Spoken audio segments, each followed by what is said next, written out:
I'm Teresa Woodard in Dallas with a look at what's making headlines in North Texas. A deadly crash killed a beloved Wise County firefighter, his wife, and his son, leaving behind one survivor, their 8-year-old daughter.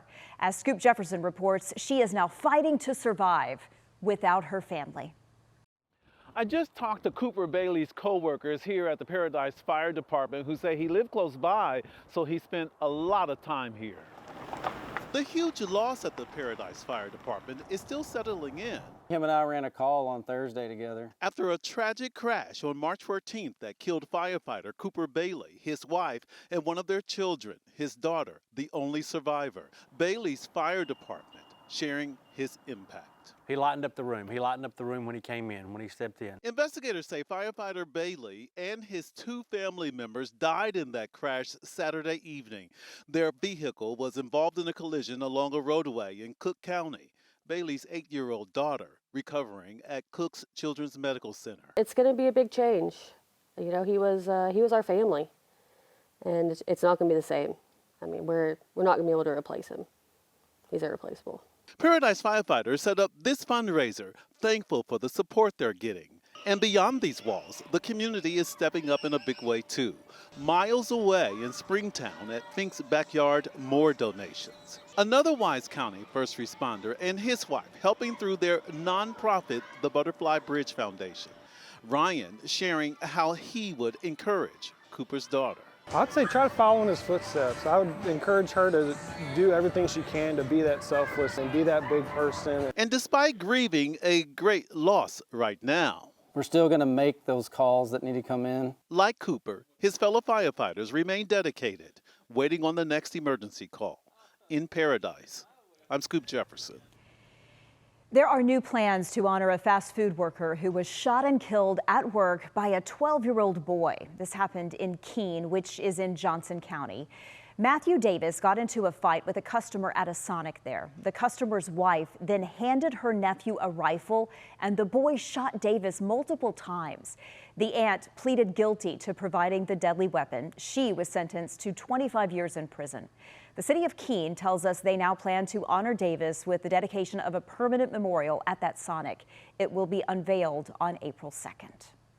For years, residents and business owners in Dallas's Deep Ellum neighborhood have been sounding the alarm about violent crime. Now, a revamped safety plan is being unveiled for the entertainment district, which is just east of downtown Dallas. This comes as North Texas prepares to host FIFA World Cup games all summer long.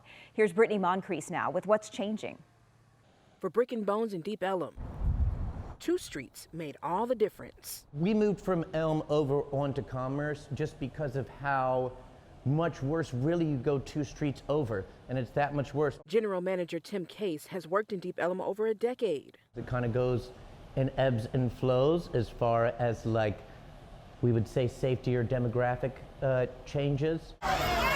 This past Saturday, cell phone video captured this huge brawl on Elm Street, a street Tim hopes sees better control. As soon as the construction is done, you know, it's going to spread things out. I just hope that it doesn't continue to spill out this way. Which is why the Deep Ellum Foundation has launched the Deep Ellum Community Safety Plan 2.0. This one's all about proactivity, engagement, and policy change. So this program now includes a Deep Ellum Community Engagement Program to connect with youth, an expansion of their Eyes on Ellum camera network, and adding a second shift of 8 officers. We have them here 4 days a week.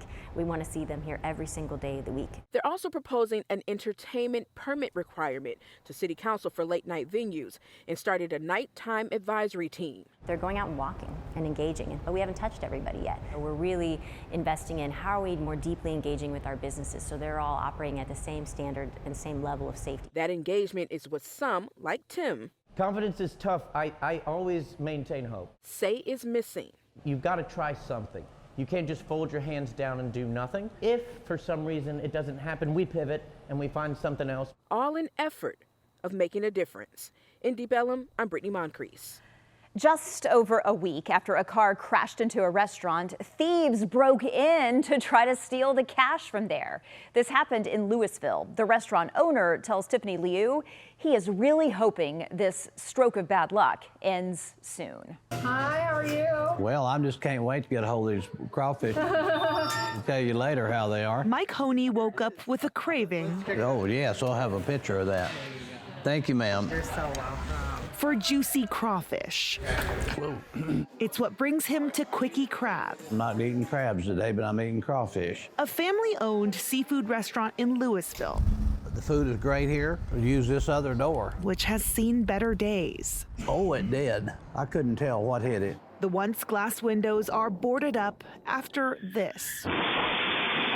Owner Blaine Basto jumps from his seat. He checks on his customers, then the driver. You okay? Everyone is okay, but the restaurant closed for 5 days and still... It's gonna be a while until everything gets repaired. We gotta go through insurance. Just a week after reopening. 2 guys broke in using a crowbar and a sledgehammer. Monday morning, Louisville police say hundreds of dollars, keys, and debit cards were stolen from Quickie Crab. It makes you very angry when somebody takes advantage of that. Times are tough for everybody, but taking shortcuts at the expense of somebody else is just not acceptable. Blaine is offering a $500 reward for information that leads to the arrest of the burglars. It's been rough the last couple weeks, but I hear things happen in 3, so hopefully we're good to go. Oh, I'm sorry. I'm visiting my mom in the hospital right now. If bad things happen in 3s, Blaine is due for some good.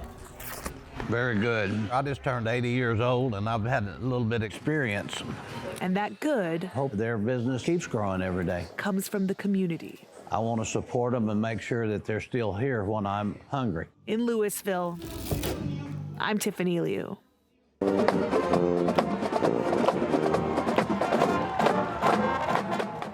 Coppell High School is representing North Texas in Ireland. From McKinney, Texas. It's just really cool to get to experience this when this is not something that we get on the everyday. The school's marching band and drill team performed in the National St. Patrick's Day Parade in Dublin. Certainly not a bad way to spend their spring break. And those are your headlines from North Texas.